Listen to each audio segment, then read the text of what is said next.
we're live. Hey guys, welcome back to Whiskey Charlie, the War Game Chat, our monthly show on YouTube. I'm your host, Mo from Mo's Game Table, and joining me are my co-hosts, everybody's favorite Gimp with the Limp, the Gimpy Gamer, Nate Rogers. How's it going, Nate? A glorious day in the core, man. I was waiting for that line. Yep. And the War Game Wizard from Oz, Kev Sharp from the Big Board. How's it going, man? Every month he says the same thing, and I am doing great. Good to be here. Awesome. I like hearing the same thing every month from you guys too, that everything's great or glorious. Glorious. Better than last couple weeks when we tried to do the show and I lost power. That sucked. Oh, gosh, yeah, that was terrible. I was sitting there going, what happened? Yeah, it dropped and then it came back. Then it dropped and it came back. And then it dropped and didn't come back. And I was like, you got to be kidding me. And all it was doing was raining. There was no storm or anything. It was just rain. Yeah, there were already people in the chat just like this. They were already there, and I had to let them know, like, sorry, guys. Mo said he doesn't want to talk to you guys this evening. We got to push it back. Yeah. Did you guys, Mo, did you give everybody a refund on that? I did. I gave everybody a refund. And did you change your mic? Because now it sounds like it's coming off your camera. Yeah. Yeah, your sound quality went down a little bit there. Yeah. Sounds like he's across the room. Yes, I did. I got my backup generator ready. Now watch, I said that it's going to die and I won't have a backup. No, don't say anything. I don't want to jinx any of our equipment. No. Yours is working. Mine's working. Kev's is working. Well, we're trying to figure Kev's mic out now. So is that the same? No. This is like it changed his mic as soon as we went live. It's almost like when we go to play 6 days. Can you hear me? Can you hear me? Yeah. Is that I can't hear you.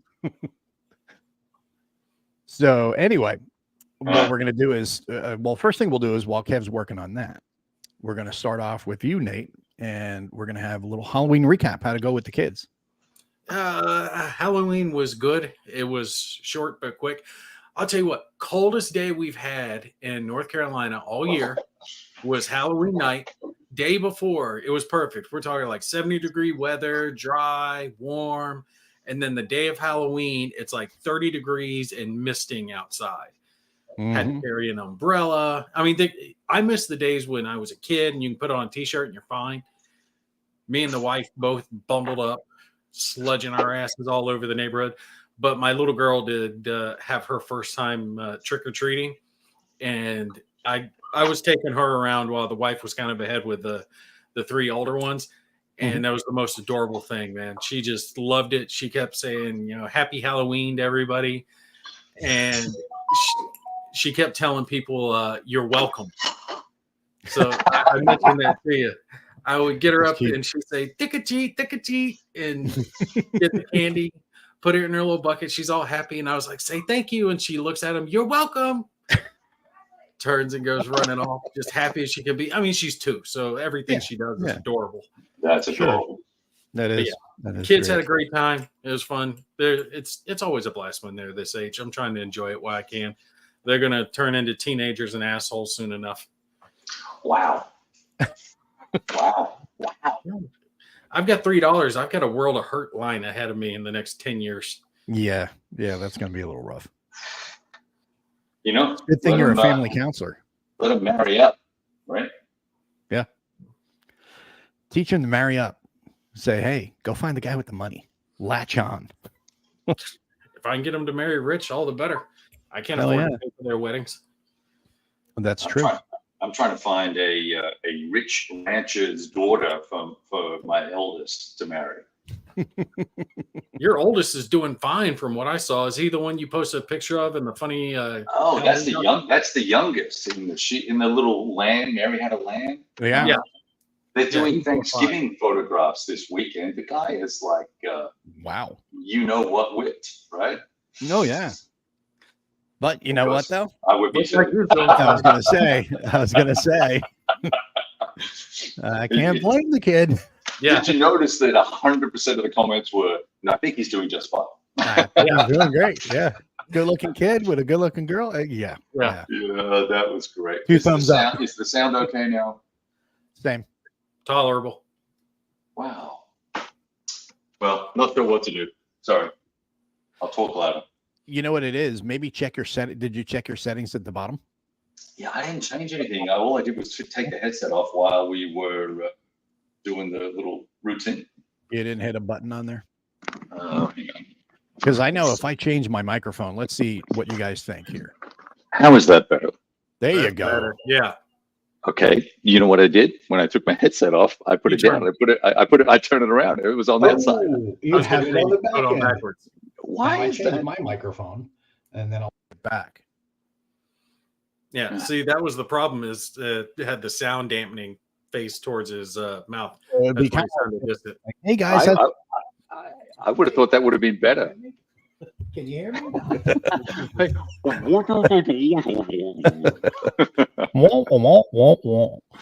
So, Oh shit! It's what about Friday. you, Kev? What about you, Kev? Did you get any trick or treaters over at your place? Dude at the farm, I think it gets shot, man. Yeah, come on. That's why I was wondering if anybody ventured out that way. No, I mean there's nothing. Where we are, two horses meandered by and I heard a goat bleat. That's about it. Yeah. Yeah, we don't get anybody here either. I mean, where we used to live in Allen, we'd get Right. a lot of kids, and we would go out there and we'd sit on the front stoop. Well, actually, we'd go down halfway and just sit there on the front walkway and sit there and just have the candy ready for them as they came up, because we enjoyed watching little ones walk around and seeing what they were, talking to them, having fun, and it was great. But no one does it here. And it's like, wow, okay, Yeah, that's fine. when we were in Austin, we would go around the corner to the neighbor's place where they had all these little cul-de-sacs and stuff, and people set everything up, and it was great for everybody, right? And then it's kind of weird because at some point, I guess other communities find out about the fact that you have a really good Halloween gig, and then they come raid everything and just scoop all the candy and take everything. So people kind of said, well, the heck with that, we won't do that anymore. So that ended. But fortunately, our kids were all older; they didn't care. So yeah. What's going on with Pumpkin there? What's the deal? I think she's coming in to tell me goodnight. She's become Daddy's little buddy, especially since Halloween. She's been all over me, so she wanted to come in and. That's because you're sweet as candy, Daddy. Do you see her new glasses? I love those glasses. Tell her I love them. She's adorable. Hi. Look, you're on camera. You're on TV. Daddy. Yeah, that's Daddy. That's right. That's Mo and that's Kev. See, they're waving at you.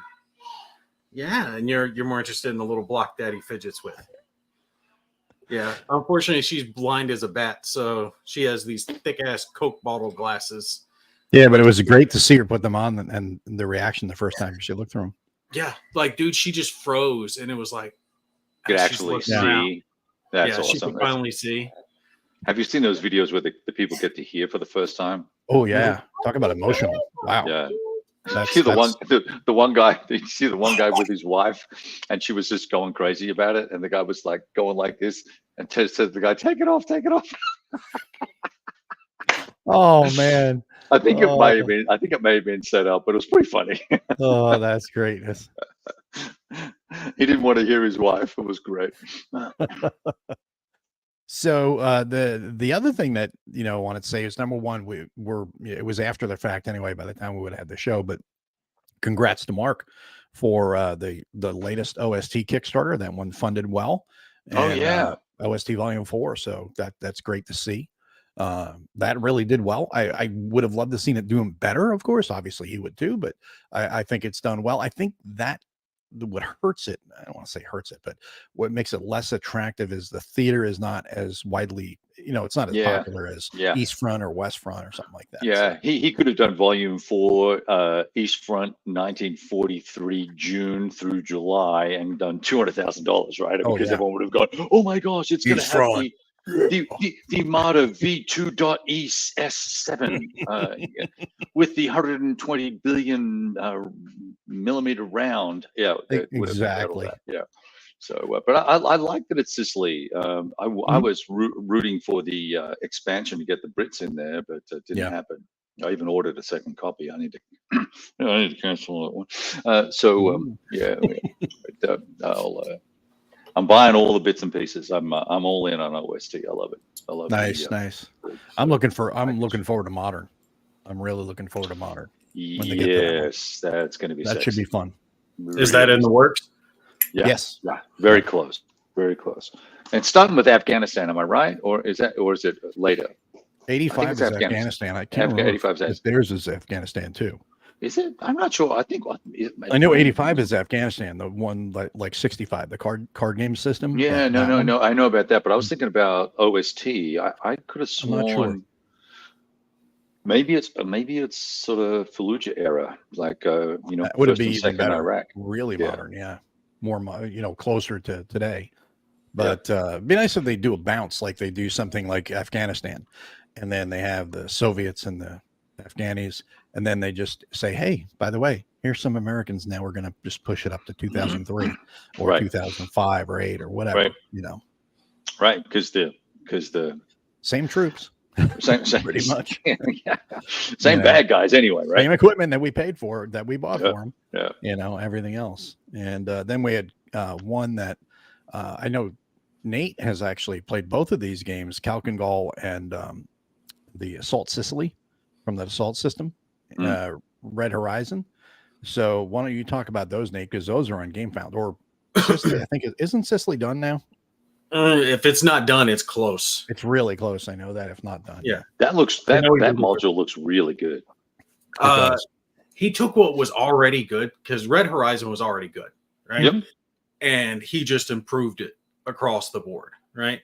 Added in a new faction with the Italians, different types of Germans, different area, and then, because Red Horizon was Soviets and the Germans. So now we've got Americans, Germans, and Italians in this one. So it's nice to see the Americans included. The big thing was the inclusion of things like pillboxes, bunkers, tank traps, barbed wire.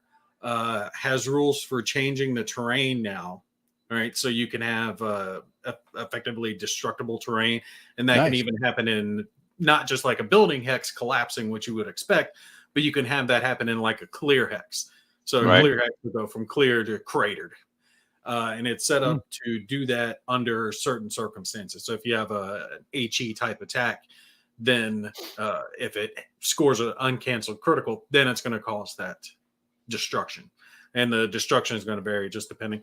Also added in for it, the troop management board, which is a board that is going to force you to manage your troops' morale in a sense. So you're not worried about like the individual points per se, but if you start taking too many losses, like you can't just go gung-ho with it, because your forces will start to withdraw, start to surrender, and then they'll just flat out rout, at which point you'll lose the match.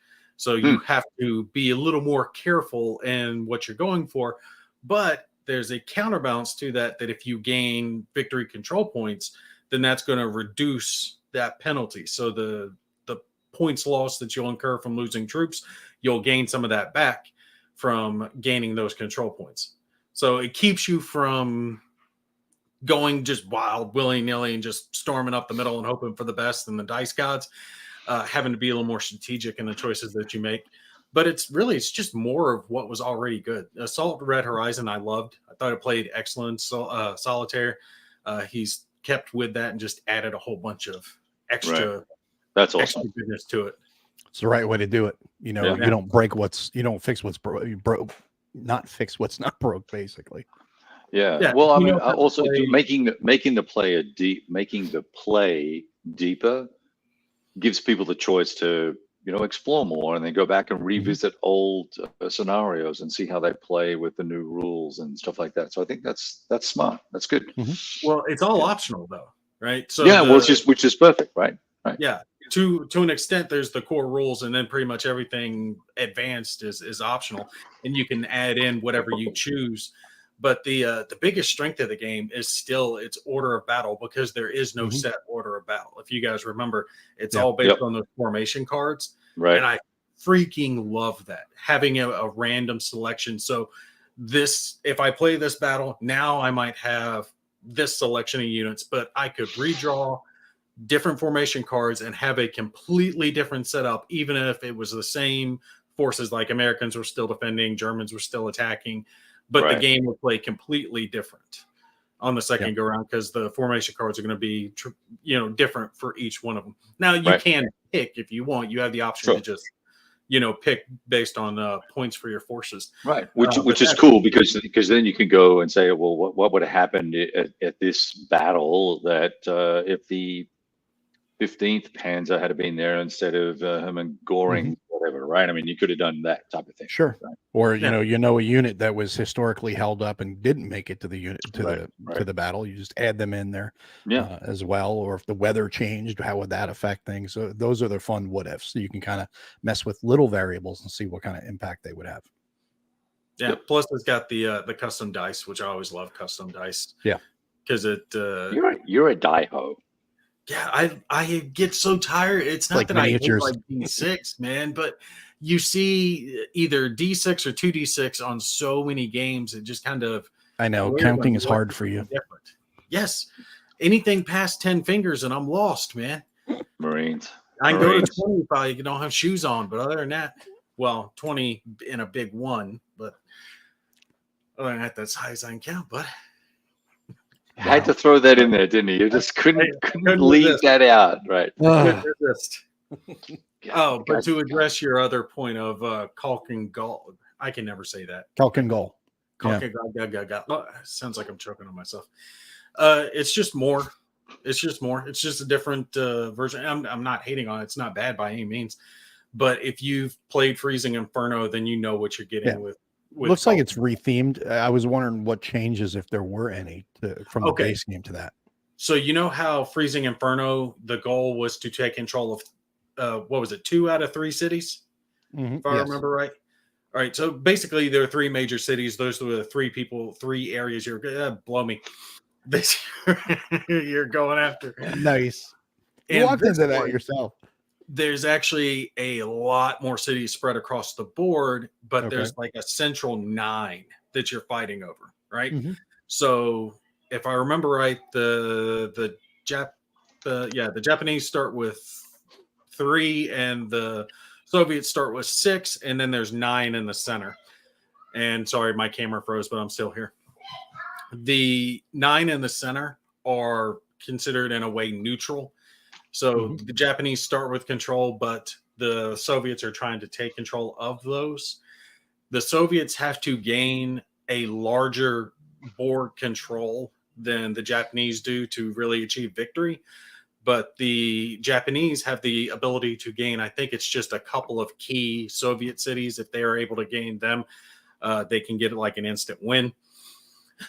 The big deal on it is the Kalkangol River, which is roughly down through the center of it, and it prevents troop movement. So there's only a few places that you can cross. There's a couple of fords, one north and south, and then each side has a couple of bridges they can set. So you have to decide based on that. They did include commanders in this one that give units a bonus. So there's an artillery commander, an infantry commander, a tank commander, and Stuka here. But those commanders can confer a combat bonus to their type. So infantry will get infantry unit. Very specifically, it's only conferred to a single unit. Right. So it's not all infantry units within its range. It can pick one that gets that bonus. Same with artillery or tanks. You do have the option, though, to kind of pick. You have to have 3, but you can pick to have the tank have a higher advantage and like the infantry have a lower advantage, or all of them have the same level of advantage. There's a little bit of variability. If you get what I'm saying on the advantage that you get. They are also, lastly to note, doing, again, 2-sided board. So if you want options for your map, you have it. For those, which looks a little weird because both maps look the same. I mean, one looks slightly more detailed than the other, but one's more detailed. The other looks like ASL. ASL. Yeah. The other one looks like an ASL map. Yeah. I wasn't sure I liked the color scheme on one of them, and the other one I was kind of like, oh, okay. Yeah. I wish the palette was a little different, a little more lively. Yeah. Well, it's hard, right? Because they went from this cartoon thing with the Finnish thing, which was just terrible and kind of historically wrong. Of course you did. And then you had the this one, which is kind of like this drab like khaki, greeny, browny. They did that because it's like someone ate spinach and beans together and then took a thing and it spread over the map. It's just a thought. I don't know. Well, see the difference. People complained. They figured, okay, well, people complain about the map, so we're going to give them a very basic map. Choice between a better map and a very just, hey, it's a yellow X or a green X or brown X. But the thing is the first one looked like a Christmas card, a cartoony Christmas card, right, in the last game, and then they made it a little more war game like, much more war game like on the second side. This time they're both war game like. I think they got it right because, like Jeff had talked about when he did an unboxing, I think of it, he talked about how the Kelkin goal actually goes right between the hexes, which is something that not all war games do. They cut through some hexes. Right. They actually made it where it's on either hex side, which is so great. Right. So that was geographically accurate, which was cool. And yes. That was my issue with the Finnish thing, was because it just was wrong. Right. I mean, I couldn't tell. Really, it's where's the marsh? It's all forest or Suomi or whatever it's called. The marsh, and so there's no real open terrain. And I know it's probably a game feasibility mechanic, whatever thing, but nevertheless, it just was. You look at it and go, well, that's not Finland. I haven't looked at so many other maps. I'm like, I played like 3 different games on that topic. Yeah, that's wrong. That's wrong. Like really wrong. But anyway, you like the game though, right? Yeah. The game's fine. The mechanics are good. I like the stacking.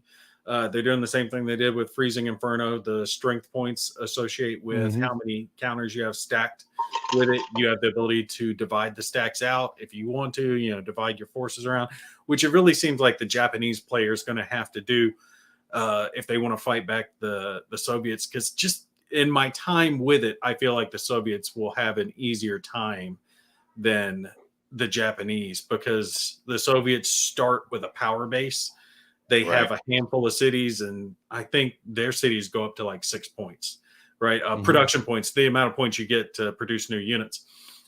And the way that their cities are focused, it prevents them from having to spread across as much of the map to maintain their production value. Whereas the Japanese are kind of spread over 2/3 of the map, and they have to kind of guard everything. The Soviets can zero in, and if I remember right, they only have to gain control of 5 of the 9 to achieve a victory. Either that or one specific Japanese city for a win as well. Yeah. So just in my time with it, I think the Soviets are the easier faction to play as. Yeah. Well, that sounds good. I mean, it sounds like they learned from the first one, and they kind of added a little more, a couple more layers to it for this one. So maybe by each release, they'll just keep growing that system out if they're going to stick with that system. And new game company too, right? So you give them credit. Look, I love to see these new companies come about and try and do new things and different things. All for that. It's why I get a little frustrated when I see individuals or small handfuls of folks sort of dogpiling on smaller publishers for whatever issue it may be, whether it's a lack of appreciation for the effort, or just dogpiling and have never played. Right? Oh, I read the rules, and this is just like this game is X. garbage. It's just garbage, or it's wrong, or it's broken. Well, why don't you just stop? Like let's. That's why I'll certainly be gentler with new companies than I would. I'd rather not review them than review them and give them harsh markdowns, because they're still trying. They're trying to work it out. Sure. Vento Nuovo came out of the gates gangbuster with Blocks in the East. It was an amazing game, and I think their games kind of got progressively a little more convoluted and problematic with that Blocks in the East, West, and Africa series. But then he started doing all the Moscow 41 and Leningrad and Leningrad. And they were amazing, and I loved Waterloo 200, and I thought those games were great. But to see people just like digging in and just like Stalingrad's Inferno is an awesome game. It's not historically accurate in terms of reinforcements because it's a random draw, but it gives you the thematic concerns of that particular battle. which is pretty cool. Yeah. So I'm glad these guys are doing okay. And then there's, of course, a couple that just want to be jerks, like we saw on BGG, which is, like the cesspool of jerks. It What, seems on like to go there. Goal? They were hating on it? No.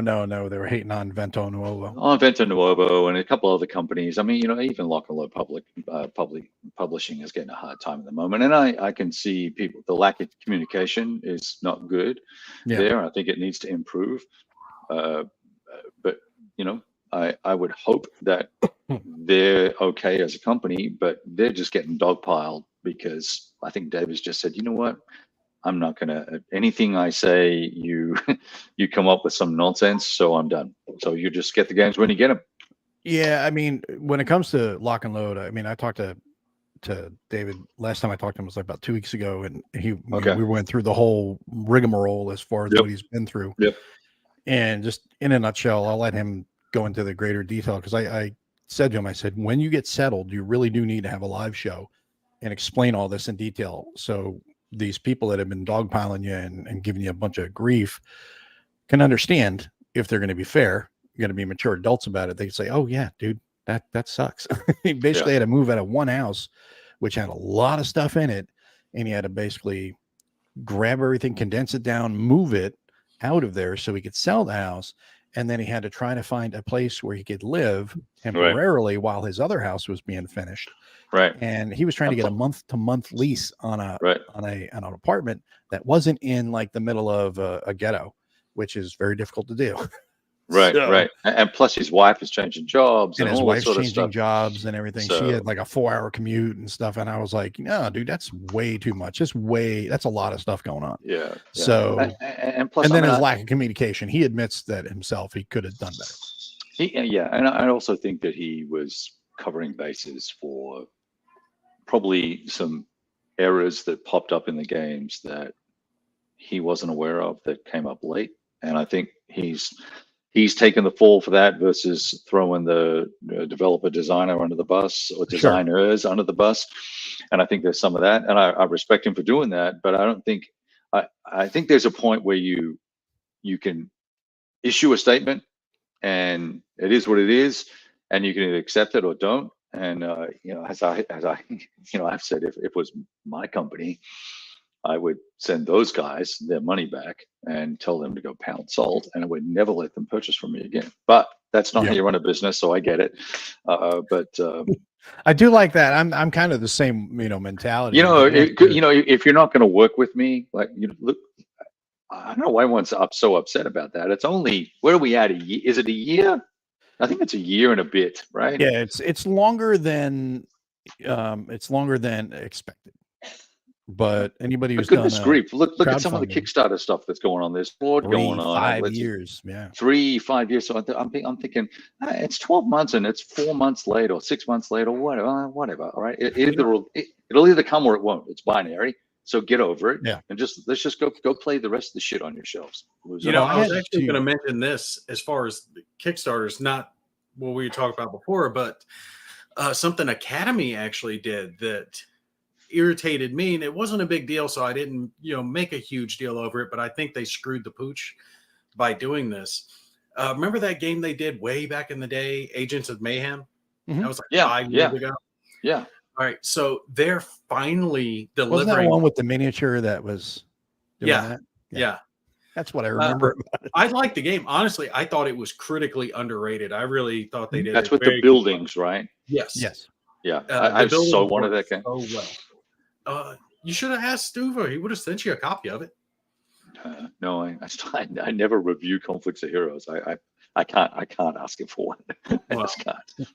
I backed it, so I paid for my copy of it, but he offered to send me one if I hadn't. But the thing that he made a mistake with is they're just now delivering the solitaire module. Yeah. And it was like a $10, $15, $20 add-on, card deck add-on. I forget how much it was. It was between $10 and $20. Thing is they're just delivering it now. They're years late on delivering it, which has already irritated people. But then they asked people to pay $5 for shipping. And I'm like, no, what are you doing? That is such a bad look. It Yeah. already should have been included when you sent the core game itself, right? Yeah. You didn't make it, fine, fair enough. But you Yep. don't get to pass along the difference in those shipping costs between then and now on to everyone and say, well, hey, you got to pay us $5 to send it. It's like, well, I already paid you to send it to me.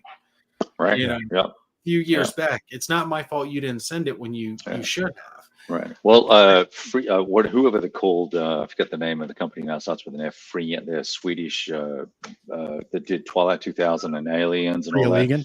Free League. Free League. That's it. Free League. And so I'm pretty sure they did Aliens, right? They did. Them? Yeah, they did Aliens, One Ring, and all Aliens and all that. So they're killing it right now. Yeah, they're killing it, right?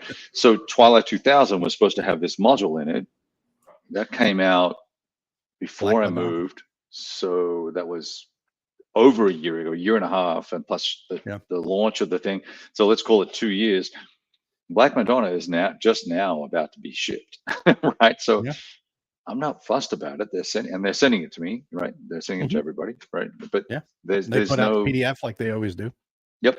So I've got the PDF and all that sort of good stuff, but it's great, great content, and I'm not paying for the extra shipping either. So that's a thing. So I think Gimpy's on something there, right? Yeah. I mean, the thing with crowdfunding, I just want to address something real quick here. Tim is saying with L&L, I've been trying to hold my tongue until we actually hear anything bad. I'm not assuming anything. I will say, Tim, when it comes to David, he is actually an incredibly honest guy. And like Kev pointed out, he'll step in front of his people, the designers and stuff, and take the heat. Right. Instead of saying, hey, these guys dropped the ball or whatever. I'm not throwing any darts at anybody, but the thing is his attitude is, I'm the owner of the company. It's all on me. So he's getting the grief. And a lot of people have been saying there's, someone else had said it's rumor about Lock and Load going out of business. No, it's not. They're not going out of business. That's rumor as far as I know. And as far as I think all of us know from talking directly with David, because we text and talk with him on a regular basis. We're friends with him. And if there was anything going on, I can tell you with 100% certainty, he would tell me. Yeah. And he would say not to say anything publicly. And I can say 100% honestly, he's not said anything like that at all. So, right. And same to me, right? I haven't spoken to him for 3-4 weeks, but my last comment before I was banned permanently, I think from BGG, from commenting anyway. I can post my videos because they want my content, but they won't let me comment on anything. But my last comment on there was that, look, he told me this is what's happening, and I believe that. And if I'm wrong, I'm actually okay with being wrong. It's $100. Yeah. All these people talking about filing lawsuits and all this sort of stuff. It's just ginning up drama, manufacturing out of thin air nonsense. Anyway, I didn't want to labor the point on L&L. It was a comment about how smaller publishers, and I put them in the smaller publisher bracket because that's 1 or 2 games a year from them versus GMT or MMP, who are doing a great job, by the way, right? They're punching out titles left, right, and center. But I think we owe it to these smaller publishers to give them a little bit of grace and a little bit of a chance to work it out and get better at it. And I'll always grade those guys a little easier than I will the big boys who should know better when they foobass. Well, yeah, not all of them. There, I had mentioned this to Mo previously, but you're talking about lawsuits. There is one that they do need either a lawsuit or a criminal. Here we go. I'm gonna address it. I'm not talking about Mythic either. I'm not talking about Mythic.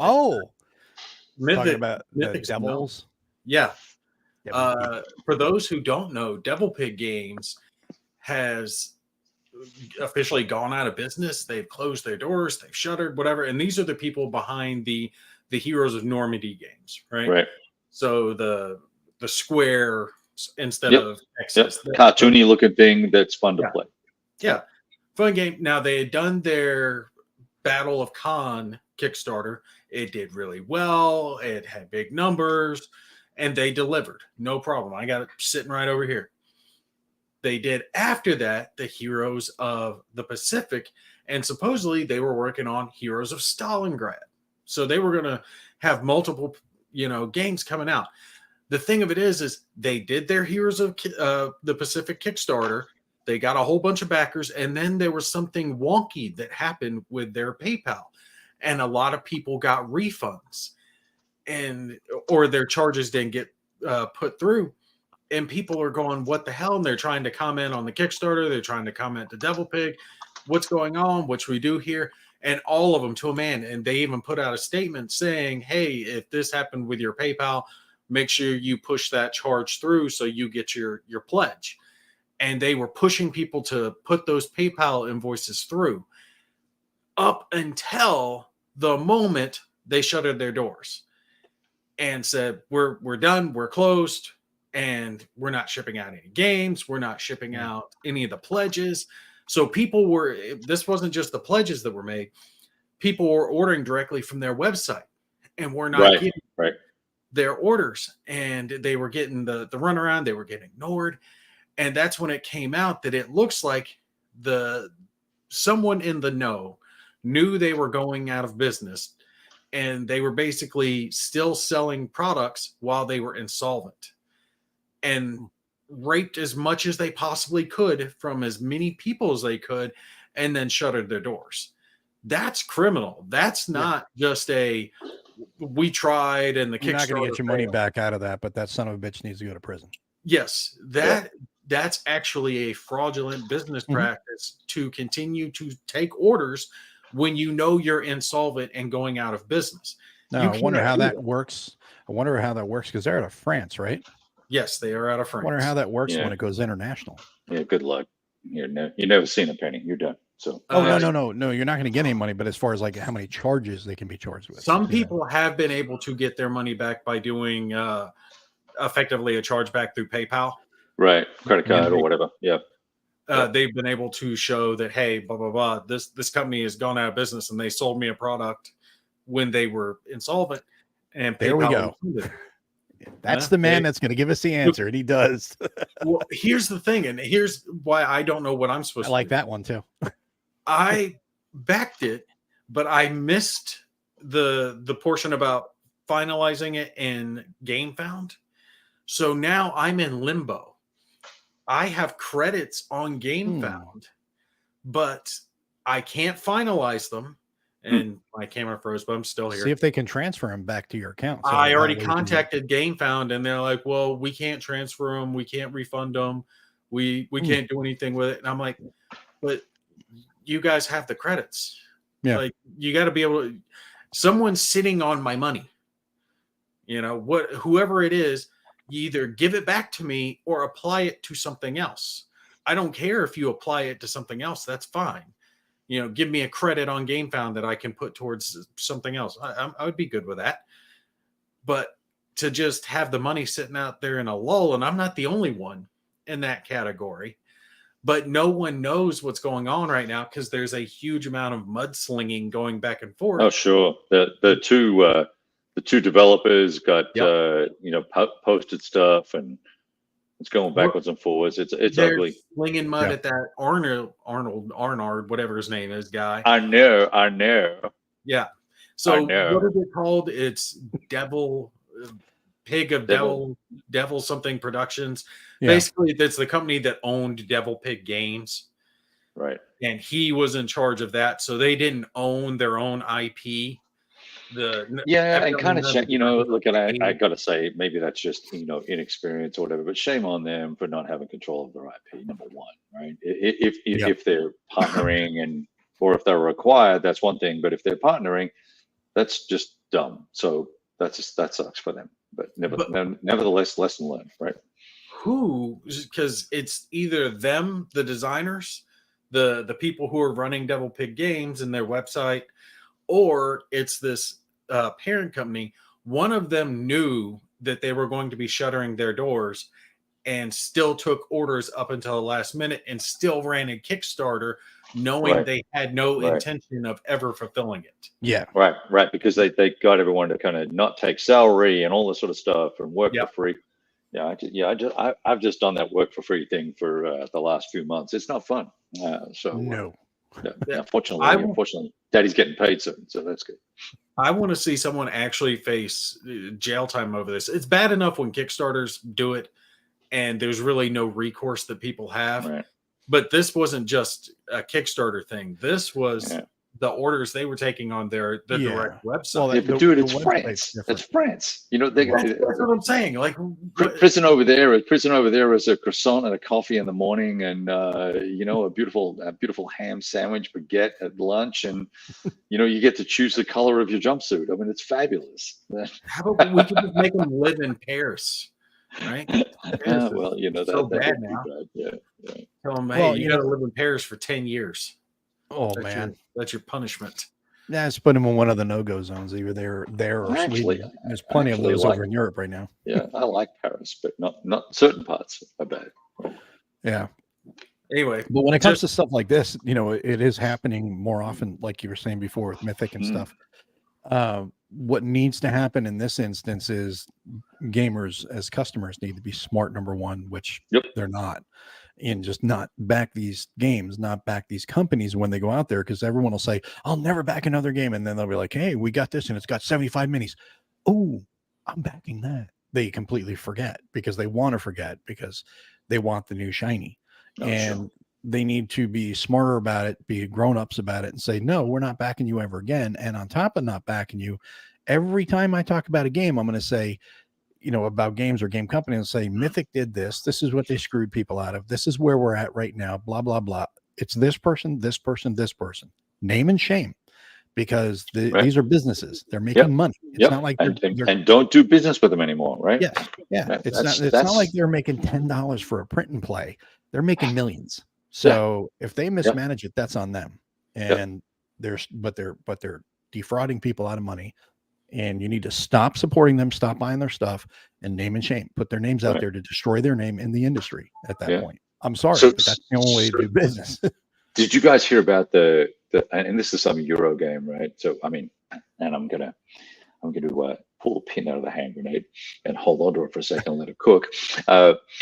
So it's just a Euro, but the Euro game that went on Kickstarter, that all the games were made and then shipped to the US and then they were stolen. Did you guys hear about this? And then they ended up on eBay, and people started eBay and like not the Facebook Wargamers group, but some group somewhere on Facebook, and people were buying the games. And finally someone said, hang on a second, that hasn't been released yet. How do you have 20 copies for sale?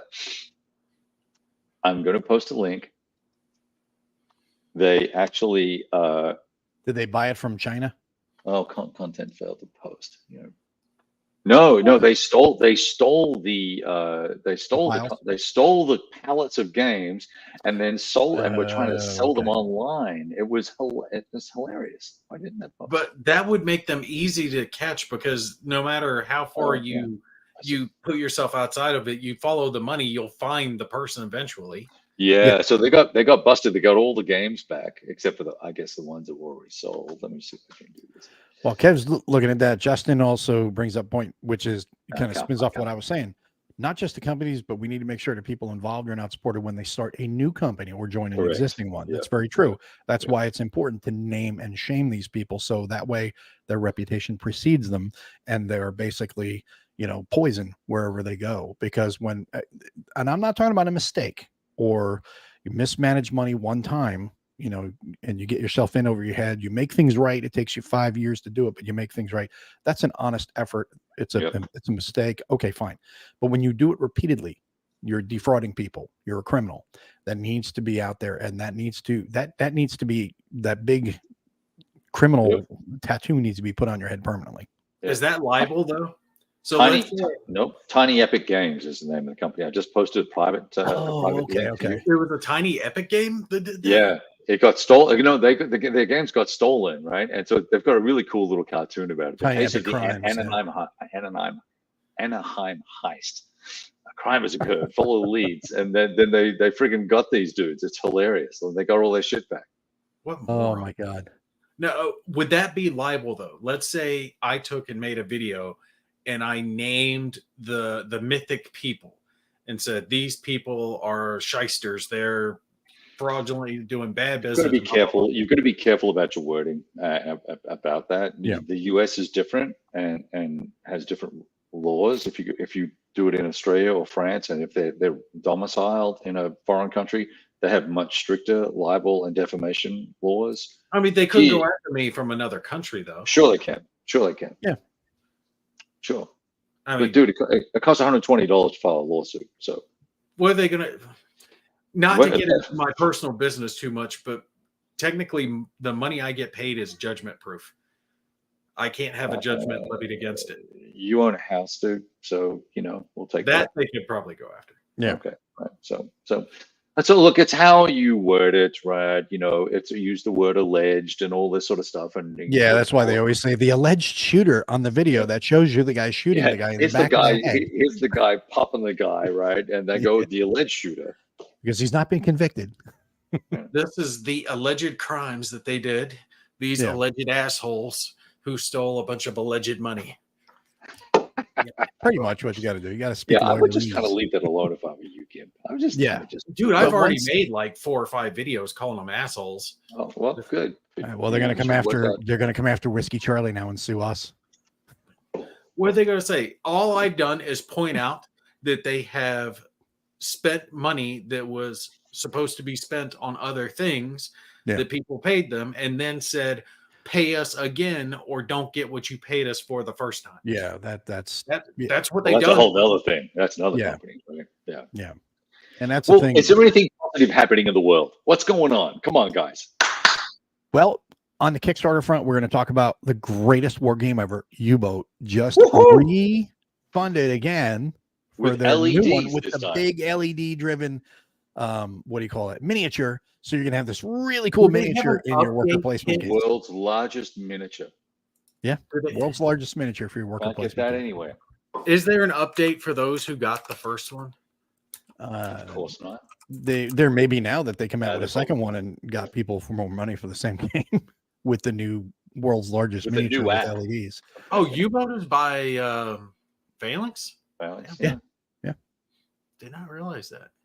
You didn't know that? No. That's always been the case. They're not supposed to deliver until February of 2025. I'll be dead by then. What the hell? So they can have all $5. Yeah.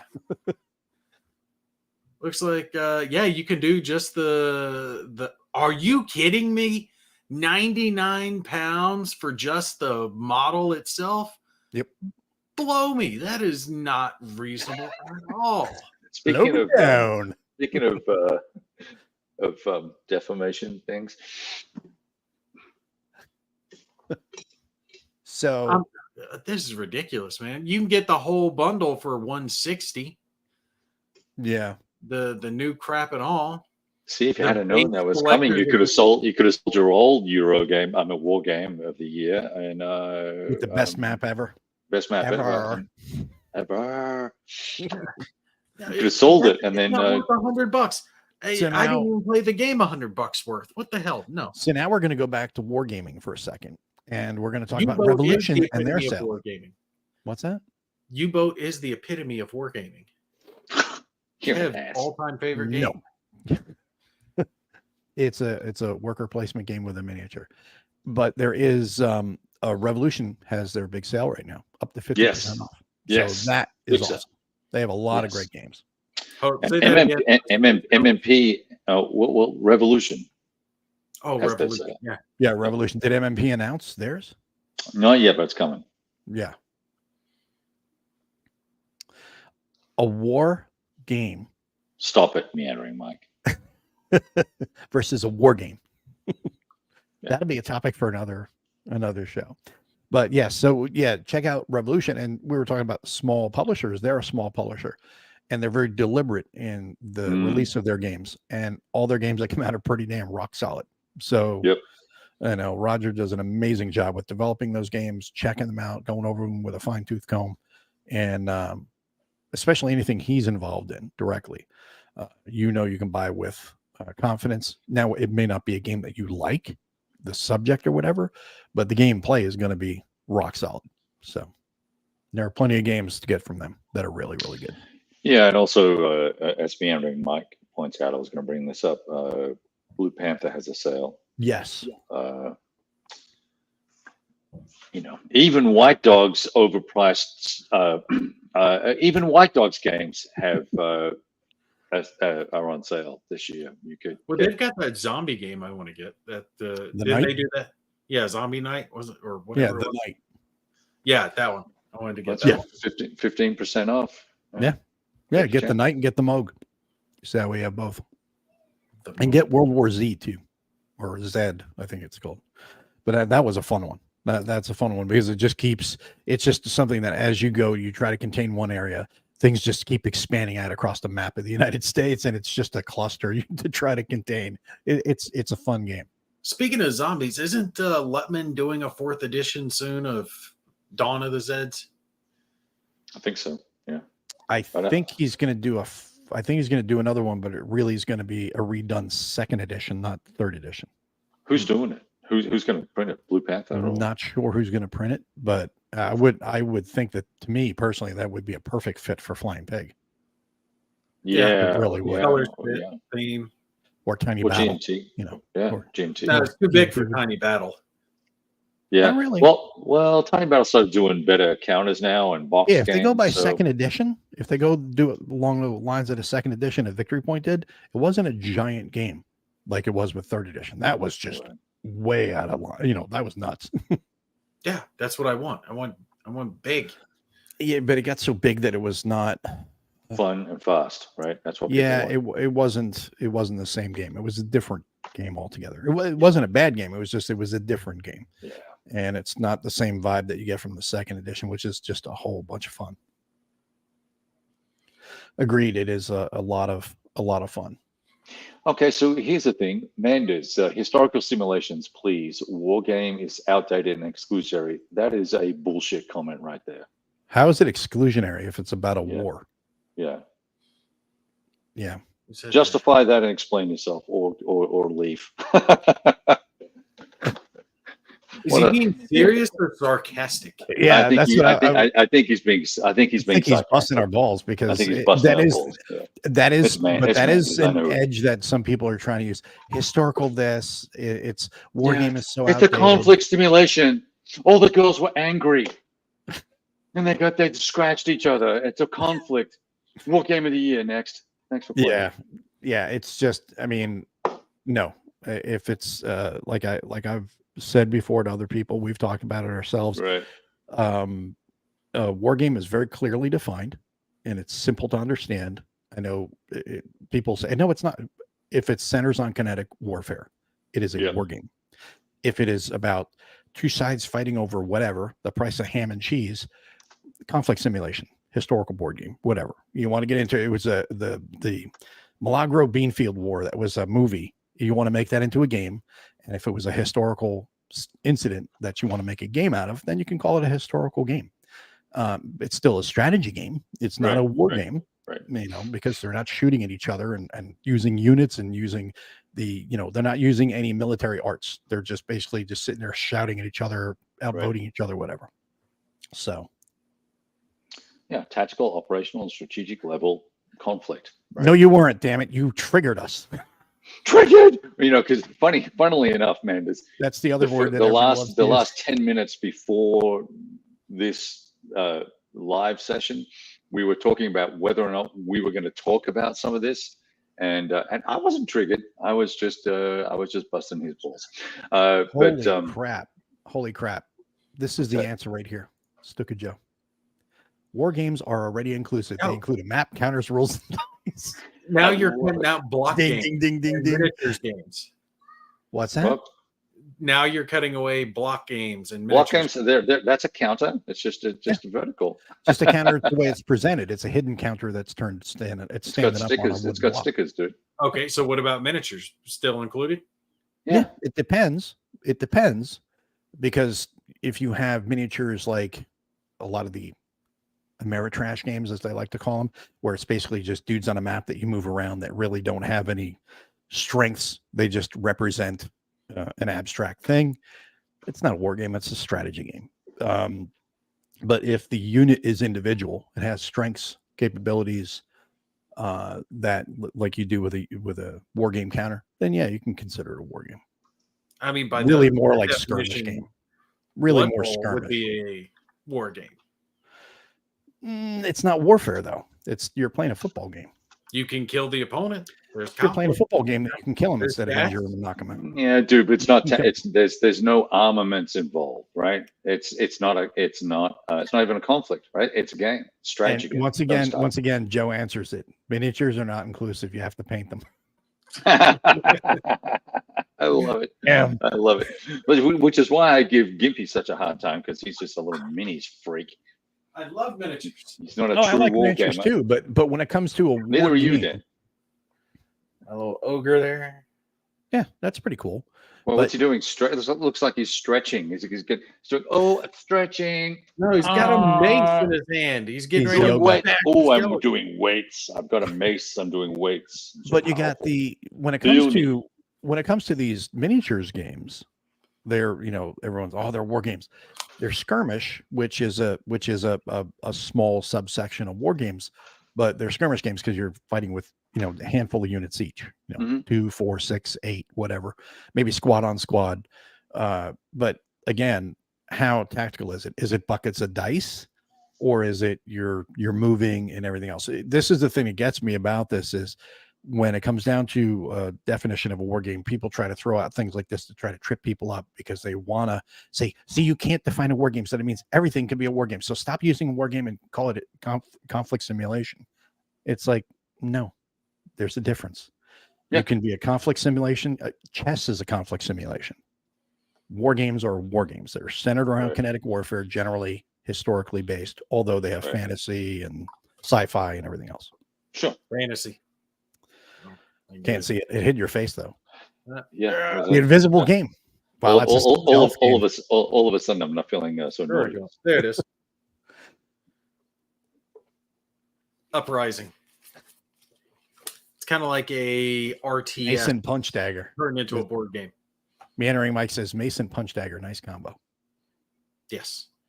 That ogre is one of my favorite characters in that game. I've almost got it finished being painted up.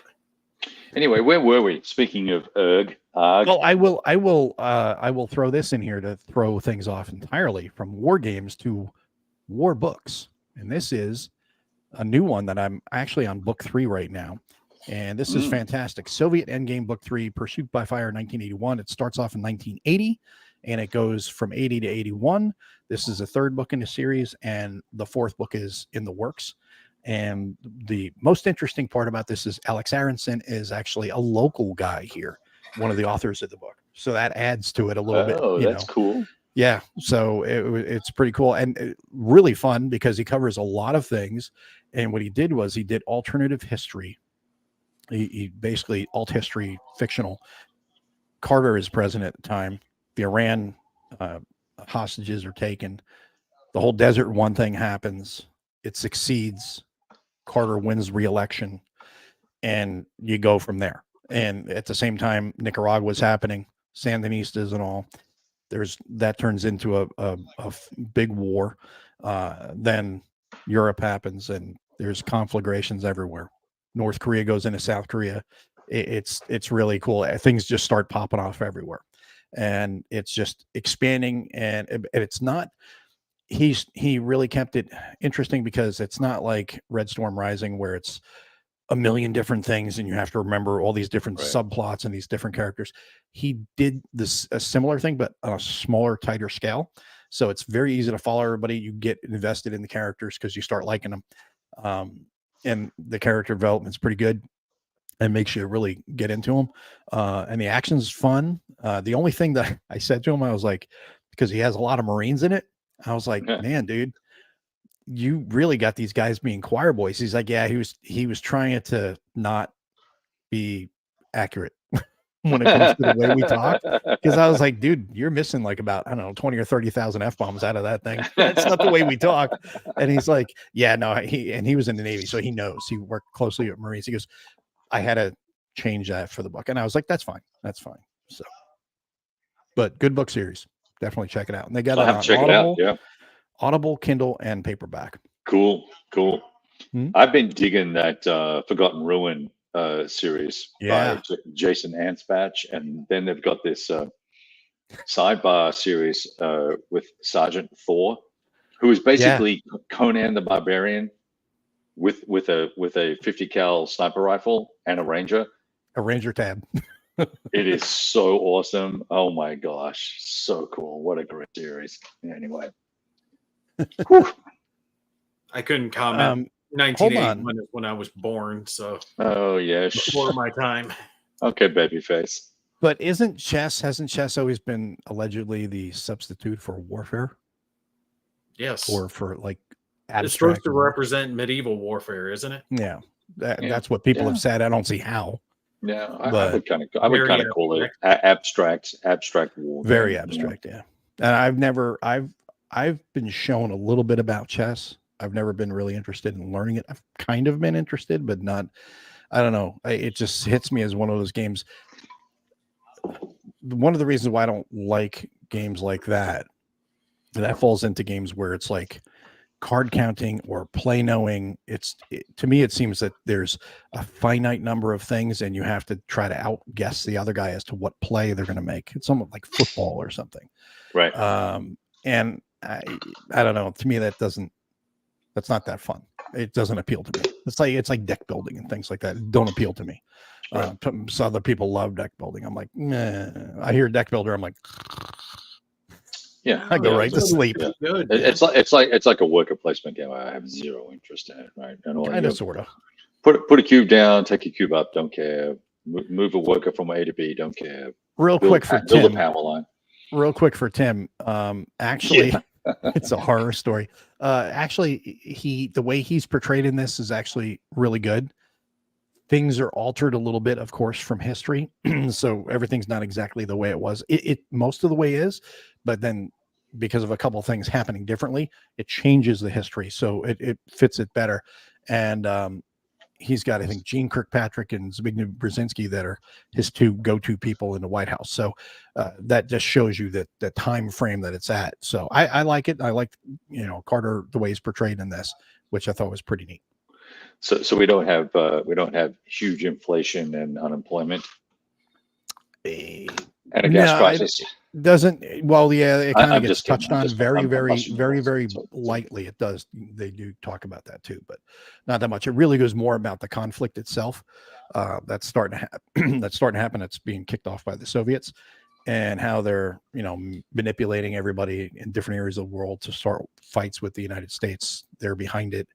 And then how they go in, and then of course, then it's the crossing of Fulda, and then you have the stay behind guys, some SAS guys that are in a stay behind, and they're just basically harassing the Soviet rear. It's pretty cool. It's definitely an interesting book series, I should say.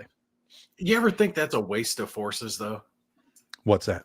The taking some of your most highly trained individuals and leaving them behind the lines just to do damage where they can, versus using them in active situations where they might be more useful. But if you have a small, highly trained unit of, say, like a platoon's worth, and you can break them into, say, 3 to 5 teams, right? I would rather have 3 to 5 areas of chaos breaking up their supply and maybe, targeting different artillery units, things like that. Yeah, it's not a stand and die type of thing. It's lopping. It's long guerrilla warfare. It's long range. What do they call it? Long range reconnaissance patrol, LRPs. Yeah, long range reconnaissance. Sorry, LRPs. Sorry, yeah. So LARPing. They're playing Dungeons and Dragons. Yeah, man just died. I cast fireball. Yeah, there's a guy that I met that helped train. Is it 3rd or 8th mechanized or something like their recon units? They snooked them in and built. They had resupply bunkers built and plans for them to move into East Germany and all this sort of stuff to interdict and interrupt resupply and call in airstrikes and stuff like that. And they were a leaf behind. It's a super cool system that ended up becoming folded into what some of the Rangers do. Okay. So anyway. I was just getting the information for Justin. He was asking what the thing is, I'm going to try to see if I can find The book. the book. I want to try to find the. Yeah. Because I'm going to grab those. I'm up for a new series. I'm all out of Anspach and Cole titles at the moment. Audible book is only $6. Nice. Yeah, I don't Trying to see if they have that. If they have the, they don't have. Yeah, they don't have the. I can't find it, at least right now. I was trying to find the page for the book itself, for the series, but you can go to the. You can just do a Advance to Contact 1980 is the first book in the Soviet Endgame series, and you can look that up on Amazon, and then you can go from there and look at the other two books in the series. But definitely worth picking up, whether it's Kindle or Audible. I'm old fashioned. I like books I can hold in my hand, but I also like Audible, which is how I've been, slamming through all of the Galaxy's Edge books, because I've been doing those all Audible. And right now, like I said, it's Savage Wars book 1 that I'm in, and Stephen Lang is doing the narration on that. It's good. Oh yeah, it's good. He's just so. It's great to hear him just switch from accent to accent for the different voices just seamlessly. You can tell he's an actor, the way he could just go boom, boom, boom. Changing. Yeah. He can change the different tones for the different characters, and then even sex. He can go. There's a female character in the middle of a conversation. He'll voice her character, and then the next thing you know, he's voicing Tyrus or something like that. And it's like, wow, talk about differences back and forth like that, which is great. So when you get to it's either the third or the second story about Prometheus in that, I'd be curious to see how he voices him, because Prometheus is really cool. Is that in the Savage book? The Savage Wars? Yeah. Savage Wars is 3 stories, so it's either the second or third one. So yeah, one of them's Andy. One of them's Andy and Broxton, who is, I think that's So that's she's like the chick that wants to be a ranger, like be an engineer, and she is really right. How she struggles through it, right? Yeah. So she gets through all that, and then there's she ends up being an awesome character, like through the whole series. But then there's Prometheus, who is a savage, right? And you get inside the mind of the enemy of humanity. So, and I'm not going to spoil. I'm going to say anything else because it's nice. Epic. Yeah, nice. Epic. But I had a feeling darkest shit. As the story goes on, in Savage Wars book 1, I was sitting there going, I'm like, Colonel Marks, I'm like, I'm reading something about this guy, and then I start going, is this Tyrus Rex? Is this Tyrus Rex? And then it turns out it is. And then Casper is the admiral, because I was like, that's probably Casper. So that means it probably is Rex. And then they finally say it, and I was like, oh, this is awesome. Yeah. And Casper ends up being Goth Solace, right? So yes, because I'm reading these. Because I'm reading them in the order that is suggested, where you read season 1, then you read all the filler books that kind of give you the backstory of the Savage Wars, the Andy and Broxton story, the 2-part book that 2 books that were about her, and all those, and then pick up season 2 after the fall of the Republic. Cool. So, good stuff. If you guys want to check out what Star Wars should be for adults, check out Galaxy's Edge. Yeah, it's really good.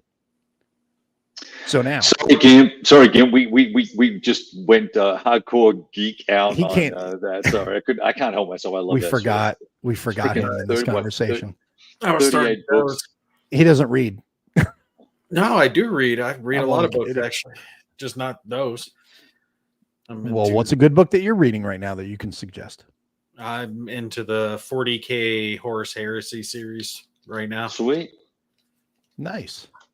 Emperor Horus killing Space Marines and all that good stuff. Nice. If you want something in the vein of what you guys are talking about, my favorite back in the day I read while I was deployed was called Invasion. That was the only name of it. Can't remember the name of the author, but it was about America being invaded by China and having to fight that. And they had successfully invaded the mainland and had made it up to the Battle of Washington. So really good series. Floats back and forth. And they had some of your remain behinds, which were Green Berets causing chaos as the Chinese forces were coming up doing their shit. We'll probably be living that sooner rather than later, unfortunately. Here's a question. I'm just trying to catch up on the questions while we were talking about books. And Justin was asking if it's not by DG though. Who's doing it? That's you might be able to buy it through them, but it's it's SPW. Aren't those the orange yellow books boxes or whatever? Those are the Valkyrie. Yeah, series, it's so. I think DG does sell them. Yeah. Yeah, they do sell them. $440 for the games. Yeah. No. For the series. No, for the series. Yeah, yeah. It looks like there's 5 in the series. Yeah, but so if you wanted to try it, the thing to do is to buy. There's a module called Tannenberg. You can get it in a folio Ziploc bag for like $20-$30. Try that and see if you like it. If you like that, then sure, knock yourself out. But World War One, the whole theater, A, it's going to be massive, and B, it's going to be World War One. So if you want that pseudo detail, because I think it's divisional scale, if I recall, you really I'm not a fan at the mass module scale, but I did like Tannenberg, and I think Galicia is another one, and the Italian front is interesting. It's a kind of a cool system for World War One, but I couldn't rave about it effusively, right? I like Fields of Despair better, the block game from GMT.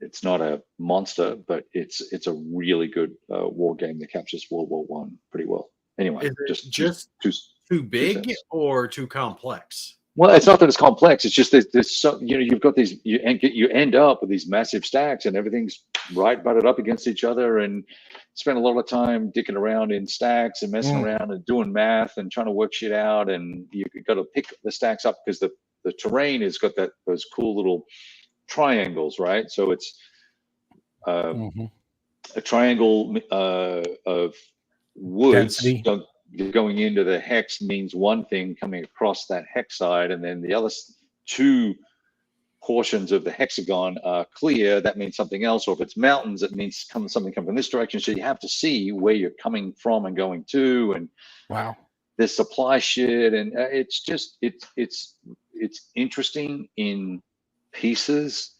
I could not see myself, especially solo, playing that out in its entirety from 1914 to 1918 or whatever it is. So I'm just saying, right? Knock yourself out. It's awesome, but it's not for me. The combat's interesting to be laid out all together. Like, can you? Yeah, it is. Yeah, it's all put. You can put it all together and just play it out. And it's all works according to the designer. The designer had some grand visions for taking that system and making it World War II and future war and all this sort of stuff, and it all went nowhere. He did World War One, and I think all of that works. I had a good experience with it because we did a 4-player, and we did the Battle of Tannenberg on the East Front, and me and my co-player, we both hit our opponent right where their 2 lines of command joined, and each of the other persons thought someone was managing those 3 hexes. And I managed to blow open this huge line and sort of I kind of ruined the game for us because we ended a lot earlier than we were supposed to, but it was pretty awesome, right? I was like, woohoo, winning, #winning. So that was good. They all quit. So you've got to be very thoughtful about artillery and supply and logistics and recouping units and replacements, and it's detailed but playable, but not detailed and playable at scale, right? Does that make sense? It does. Yeah. You can do it on 1 map or 2 maps or 3 maps, but on 6 maps, I'm just not doing that. I'm 60. I gotta let's go play some other stuff. So now, John, what was it? Where is it? John was saying, he said, I never understood people when they claim that they want to have a real book as opposed to a Kindle copy. I have Kindle. My wife bought that Kindle for me years ago. I probably have about 300 or 400 books on it. And I'm not kidding, because if you get into any of the book lists, you'll be sent free books all the time. Right. So I'm like, anything that interests me, I'm like, yeah, I'll take it. I'll read it someday. And I haven't yet, but it is great when it comes to portability. I can take, hey, I'm going to find something on my Kindle that I want to read.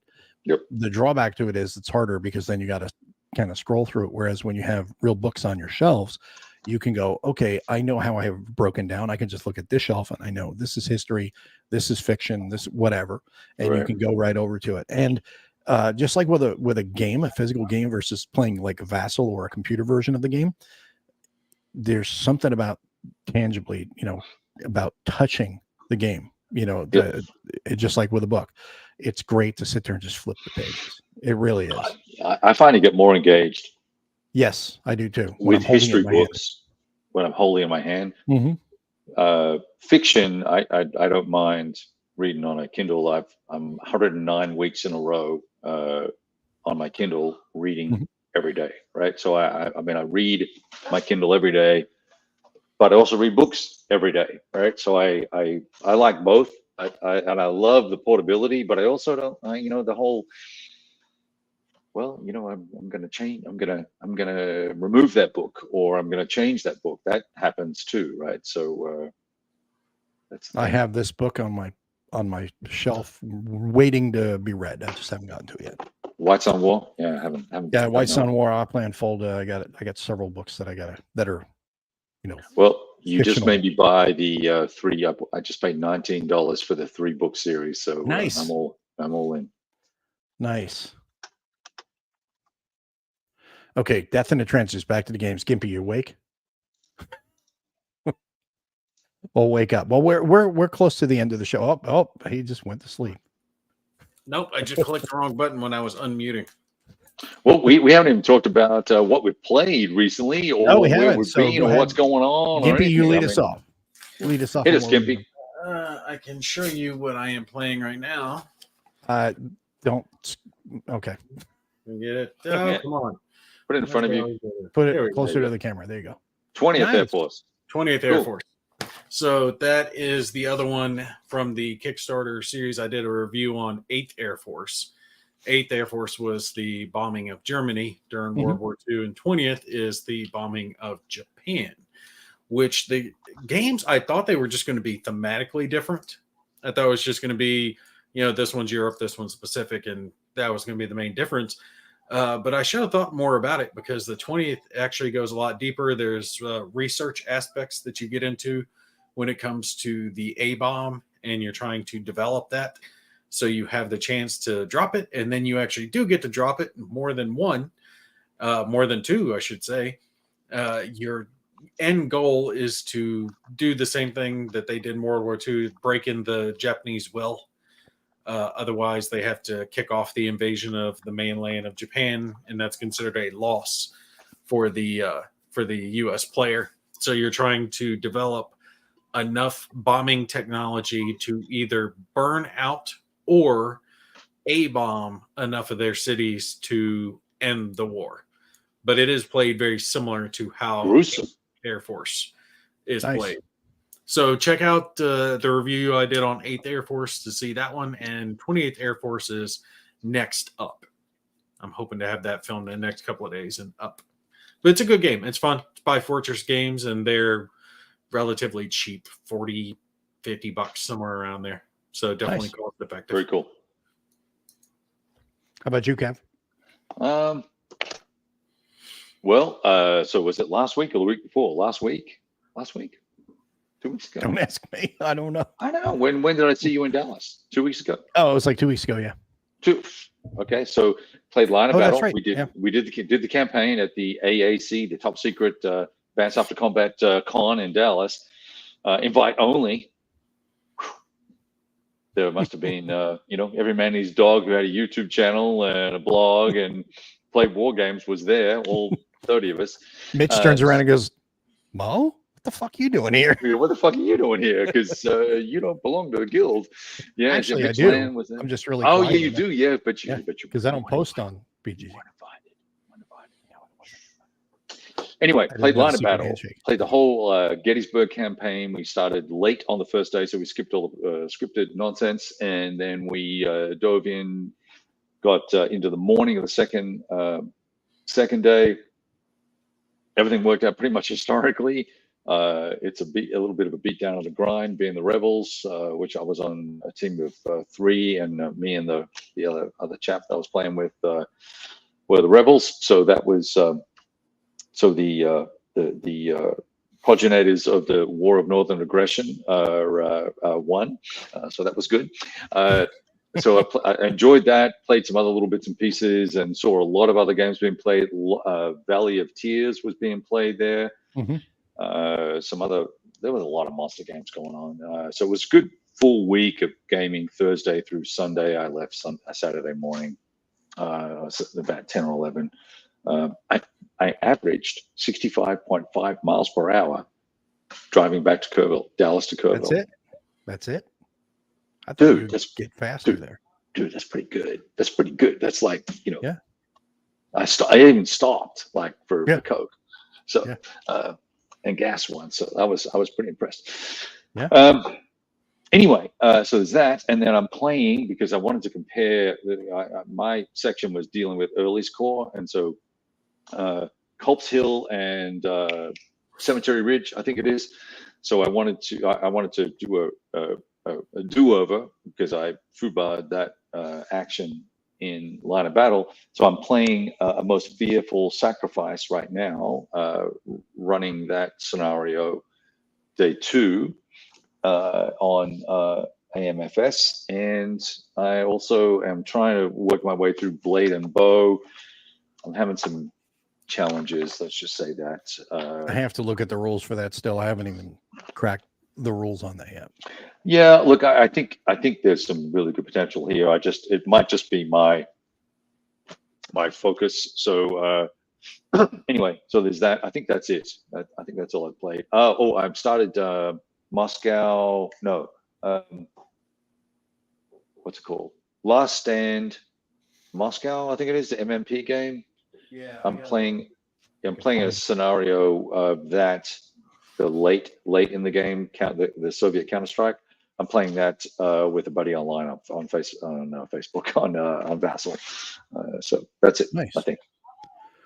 Well, just one quick note here to Mike. He said he ordered the first book in a Soviet Endgame series. I'm going to warn, him and everybody who gets all 3 books. Oh, now that I've paid for them, thanks. No, not in a bad way. Just to let you know, the first book is setting everything up, so you have to keep that in mind.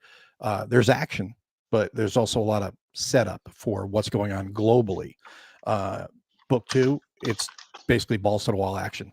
It's like, whoa, we're fighting over here, we're fighting over there. Holy shit. Like the first one, there's fighting, and there's a good amount of it, but there's also a lot of setup because, you're seeing what the Soviets are doing to set things up into motion, what's going on in Central America, what's going on in in Europe and things like that. And what's going on in the homeland. And then in book 2, it just goes nuts. That's when everything just goes, there's fighting everywhere. So just keep that in mind, Mike. If you go, wow, this is a really dry series, that's the first step into the overall war. So just to remember that when you're reading it. As far as me, I have, let's see, Mike is saying that it's one of Mike Nable's lower rated games. Curious to find out why it's lacking. We'll have to find out when we play. Like I said, I haven't even cracked the book on that one yet, because you were saying the other day about the difference between throwing spears and using bows. Yeah. There's definitely a difference. Difference. Yeah, and there's just no scale.